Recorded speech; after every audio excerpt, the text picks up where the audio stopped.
Meu nome é Nádia Vilhalba, eu tenho 22 anos. Eu era viciada em bebidas, cocaína, maconha, êxtase, lança-perfume.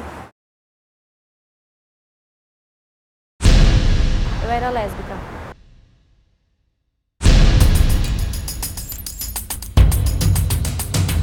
Até os meus 12 anos eu fui uma jovem normal.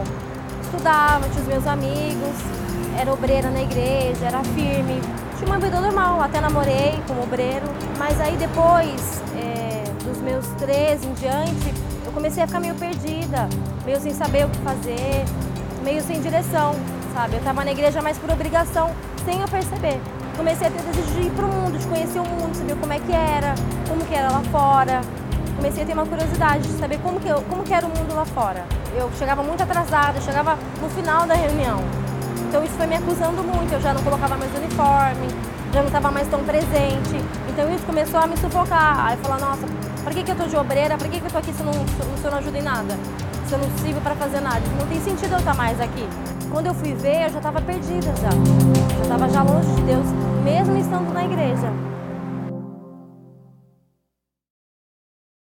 Eu conheci uma amiga da minha irmã e eu comecei a ter curiosidade de saber como é que era ficar com uma menina. Isso começou a crescer dentro de mim. Aí eu fui lá e ela me beijou e a gente acabou ficando. E depois disso foi crescendo cada vez mais. E aí, na verdade, o homossexualismo foi a porta. Depois disso veio a bebida, veio os vícios do cigarro, veio as baladas, rave. As pessoas me falando que o mundo era difícil, que o mundo era cruel, enfim. Eu não dei tanto valor, eu tive que sofrer para ver o quanto realmente era difícil. Depois disso, eu comecei a me envolver com outras coisas. Conheci a bebida, conheci o cigarro, conheci a cocaína, a droga, na verdade o êxtase, lança-perfume, todas essas drogas eu conheci depois desse envolvimento que eu tive com uma mulher. Tinha uma amiga minha que ela era traficante, ela vendia drogas na balada. Então eu tinha tudo de graça, não precisava pagar nada, nem droga, nem o álcool, nem nada, cigarro. Ela pagava tudo pra mim, não só ela, mas outras pessoas também pagavam. Então eu sempre tive a droga assim muito fácil. Porque os amigos que eu tinha, eles também usavam, também faziam isso. Então eu comecei a ir no mesmo caminho que eles. Então, no início tudo foi perfeito, eu conheci pessoas bacanas, pessoas bonitas. Só que com o tempo eu comecei a sentir um vazio, uma angústia, que eu comecei a colher aquilo que eu plantei, que foi as drogas, que foi ir para as baladas, que foi uma vida totalmente desregrada. Então tudo que era bom depois começou a se tornar ruim para mim. E teve até uma época que eu apresentei uma namorada para minha mãe, até com um pouco de antecedência, eu falei para ela. E ela ficou muito triste, né, muito chateada. Mas ela tratou a menina super bem na época, mas foi algo assim que foi muito impactante assim pra gente, pra nossa família.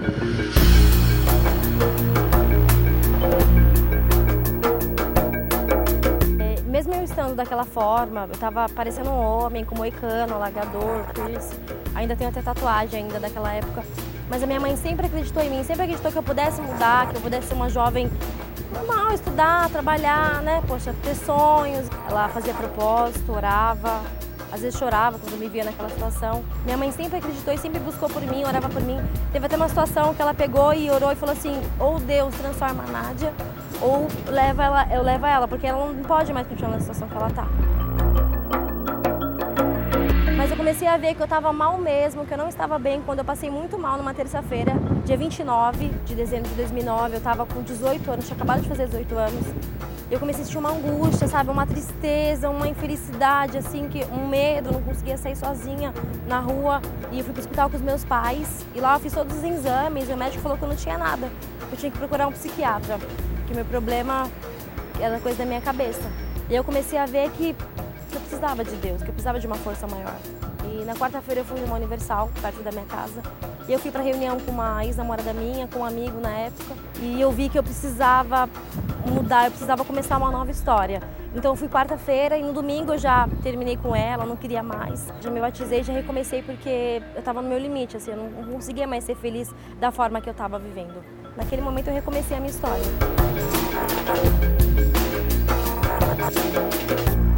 Chegando lá no Universal, alguém acreditou em mim.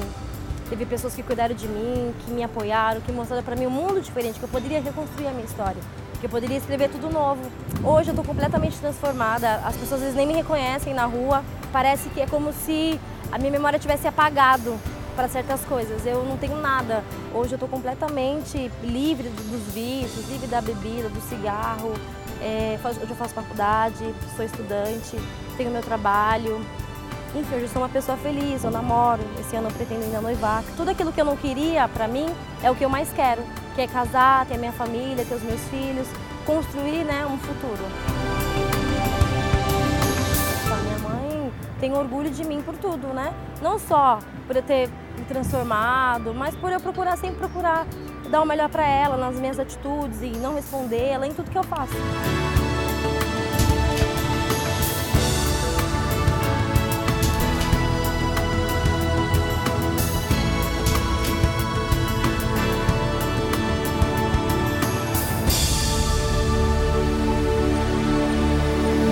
Alguém acreditou em mim.